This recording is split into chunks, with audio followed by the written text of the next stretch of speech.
වැඩිම අවධානය යොමු කරලා තිබෙන්නේ. අපේ අධ්‍යාපනයේ තිබෙන ප්‍රශ්නයක් තිබෙනවා. අදත් අරගෙන බැලුවා. ඕලෙවල් විභාග ලියන්න කලින් ළමුන් 38000 පාසල් හැර යනවා. ඕලෙවල් විභාග ලියන්න කලින්. පළවෙනි පන්තියට ඒ කාලේ 320000ක් විතර දැන් 280000ක් විතර ඇතුල් වෙන්නේ. 320000ක් විතර ඇතුල් වෙනකොට ළමයි 38000ක් එකකින් ඕලෙවල් ලියන්න කලින් අත්තර යනවා. අපි බන්ධනාගාරගත වූ අයගෙන් බැලුවා. ඒකෙන් 74කට ආසන්න ප්‍රමාණයක් 10 පන්තිට යටින් ඉන්න අය. එනිසා ඒගොල්ලෝ අපරාධ වලට සම්බන්ධ වෙනවා. මද්ද්‍රව්‍ය වලට සම්බන්ධ වෙලා තිබෙනවා. ඒ නිසා මේ ඕලෙවල් වලට පෙර පාසල් හැර යන එක නතර කරන්න. ඊළඟ ඕලෙවල් වලින් තව විශාල ප්‍රමාණයක් පාසල් හැර යනවා. ඊට ඉතුරු වෙච්ච ප්‍රමාණයක් තමයි ඒලෙවල් වලට යනවා. ඒලෙවල් වලින් යම් පාස් වෙන ප්‍රමාණයක් විශ්වවිද්‍යාලය යනවා. ඔක තමයි අපේ අධ්‍යාපන මාවත. නමුත් අපි තෝරන අධ්‍යාපන පාර ඒක නෙවෙයි. අනිවාර්ය ලෙස අවුරුදු 13ක අධ්‍යාපනය ලබා දෙන එක ආණ්ඩුවේ වගකීම. අනිවාර්ය ලෙස අවුරුදු 13ක අධ්‍යාපනය ආණ්ඩුව ලබා දෙනවා. අපි දැනට අනුරාධපුර ප්‍රදේශයේ පාසලක මේක අත්අඩංගුවෙලිම කරලා තිබෙනවා. අපි ඒක අනිත් පාසල් වලටත් සැලසුම් කරමින් තිබෙනවා. දරුවා පාසලට ආවේ නැත්නම් දෙමව්පියන්ට SMS පණිවිඩයක් කරන දරුවා පාසලට ආවේ නැහැ කියලා. ඒ වගේම අපි අපේක්ෂා කරන ප්‍රාදේශීය ලේකම් මට්ටමින් යන් නිලධාරි කණ්ඩායම පත් කරන්න දරුවා පාසලට ආවේ නැත්නම් නිලධාරි මහත්මයාට නම් මේ දරුවා පාසලට ආවේ නැහැ කියලා. දවස් 2-3ක් එක දිගට ආවේ නැත්නම් ඒ දරුවට මොකද උනේ කියලා බලන්න. නැවත ඒ දරුවා පාසල් ගෙනියන්න. එක දරුවෙක්වත් අවුරුදු 13 අධ්‍යාපනයෙන් තොරව පාසලෙන් එළියට වැටෙන්න බෑ. ඒක අපේ අපේක්ෂාව.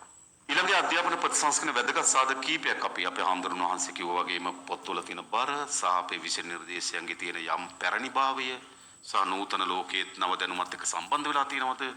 ඒ ඔක්කොමත් එක්ක අපි මේ අධ්‍යාපන නව පරිවර්තනය කරන්න සැලසුම් කරලා තිබෙනවා. ඒදී අපි අපේක්ෂා කරන ආකාර කීපයක් කාණ්ඩ 4කට කඩනවා. 1 5 6 9 9 11 11 13 කාණ්ඩ 4කට තමයි අපේ අධ්‍යාපනය පවතින්නේ. ඒ කාණ්ඩ අතරම අඛණ්ඩතාවයක් තියෙනවා. දැන් අපි O level කරනකොට O level සහ A level අතර සබඳතාවයක් නැහැ. සා O level කරනකොට ප්‍රතිඵල මත තමයි අපි A level කරන්නේ මොකද්ද කියලා තීරණය කරන්නේ. හැබැයි නව අධ්‍යාපන ක්‍රමේදී O level කරනකොටම උසස් පෙළ කරන්නේ කොහොමද කියලා තීරණය කරන්න පුළුවන් අවශ්‍ය නොපරිදි විෂයන් තෝරා ගැනීමට අයිතිය ලබා දෙනවා. O level කරනකොට දන්නවා මොකද්ද අපි A level ට යන්නේ කියලා. නමුත් බොහෝ ගම්වල වෙන දේ තමයි O level වල ප්‍රතිඵල මත තමයි A level කරන්නේ. එහෙම නැත්නම් O level කරාට පස්සේ තමන්ගේ ගමේ තියෙන ඉස්කෝලේ තියෙන විෂය ධාරාවන් අනුව තමයි A level කරන්නේ. එහෙමනේ වෙලා තියෙන්නේ. ඒ නිසා ඒක අපි වෙනස් කරනවා. O level කරනකොටම දන්නවා මොකද්ද A level වලට මම හදාරන්නේ කියලා.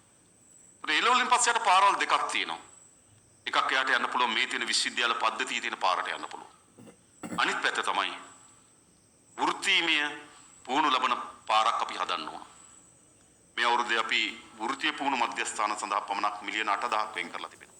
2032 දී තමයි අපි අපේක්ෂා කරේ පළවෙනි A level දරුවෝ එළියට එනවා කියලා මේ ප්‍රතිසංස්කරණ හරහා මේ 6 පන්තියට මේ අවුරුද්ද ඇතුළු වුණා නම් 2032 දී තමයි ඒගොල්ලෝ එළියට එන්නේ.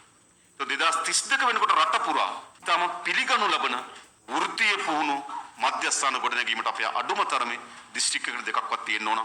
ඒවර නූතන වෘත්තීය අධ්‍යාපන ලබා ගන්න පුළුවන්කම තිබෙන ඒ සඳහා දියුණු ක්‍රමයක් අපි හදන්න. ඒ සඳහා අපි පනත සංශෝධනය කරන්න.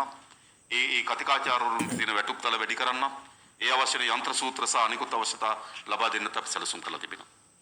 මේ අවුරුද්දේ ලංකාවේ පළවෙනි වතාවට ඒ ශේත්‍රයට කෝටි 800ක් අපි වෙන් කරලා තිබෙනවා ඒ පරිවර්තන කිරීම සඳහා.